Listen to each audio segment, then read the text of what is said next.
Assalamu alaikum, bienvenue à tous, j'espère que vous allez bien. Et bien dans cette vidéo, nous allons voir que Jésus, alayhi salam, que la paix d'Allah soit sur lui, a prophétisé la venue de l'islam, c'est-à-dire des musulmans, avec le prophète Mohammed, alayhi salatu wassalam. Et bien, cela, on le trouve dès le premier livre des évangiles, c'est-à-dire Évangile selon Matthieu, chapitre 21, versets 33 à 44. C'est pourquoi je vous le dis, le royaume de Dieu vous sera enlevé et sera donné à une nation qui en rendra les fruits. Celui qui tombera sur cette pierre s'y brisera, et celui sur qui elle tombera sera écrasé. Alors, quelle est cette nouvelle nation prophétisée par Jésus?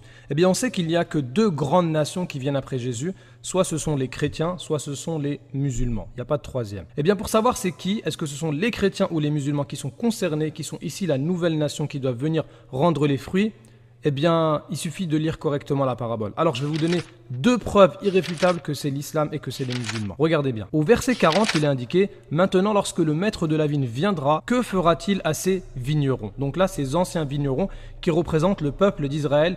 Au verset 41, ils lui répondirent « Il fera périr misérablement ces misérables, et il affermera la vigne à d'autres vignerons qui lui en donneront les fruits au temps de la récolte. » Alors, vous voyez ici, il y a deux étapes. Première étape, il fera périr misérablement ces misérables. Donc, on voit que les Juifs ont été effectivement châtiés, en particulier par l'Empire romain, avec la destruction du temple. Donc ça, c'est historique. Et deuxième étape, il affermera la vigne à d'autres vignerons. Mais si on regarde historiquement, quand est-ce que les anciens vignerons ont été châtiés? Quand est-ce que les enfants d'Israël ont été punis? Eh bien, c'est historique. En 70, l'empereur romain Titus a détruit le temple de Jérusalem. Mais pourtant, on sait que en 70, il y avait déjà Pierre, Jean, Paul, Jacques. Donc la nation chrétienne existait déjà avant le remplacement des anciens vignerons, avant le châtiment des enfants d'Israël.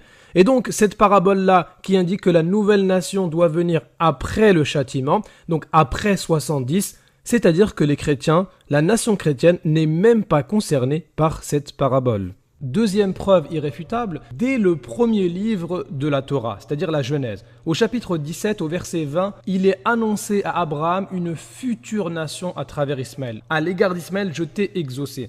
Voici, je le bénirai, je le rendrai fécond et je le multiplierai à l'infini. Il engendrera 12 princes et je ferai de lui une grande nation. Autrement dit, dès le début de la Bible, il y a l'annonce d'une grande nation à travers Ismaël qui ne s'est réalisé historiquement qu'avec l'islam et les musulmans. Alors maintenant, en Matthieu 21, lorsque Jésus annonce la future nation, eh bien, il faut savoir que la nation d'Ismaël ne s'est pas encore réalisée. Eh bien, étant donné que les enfants d'Israël, qui descendent d'Isaac, qui descendent d'Abraham, étant donné que vous avez transgressé, eh bien maintenant, il y a changement de nation, on va passer à un autre fils d'Abraham, qui est Ismaël. Et donc, cette nation de Genèse 17-20, c'est la même nation que Matthieu 21-43. Ça ne peut être que l'islam avec le prophète Mohammed, alayhi salatu wassalam. Merci à tous d'avoir suivi cette vidéo et surtout, n'hésitez pas à vous abonner et à partager.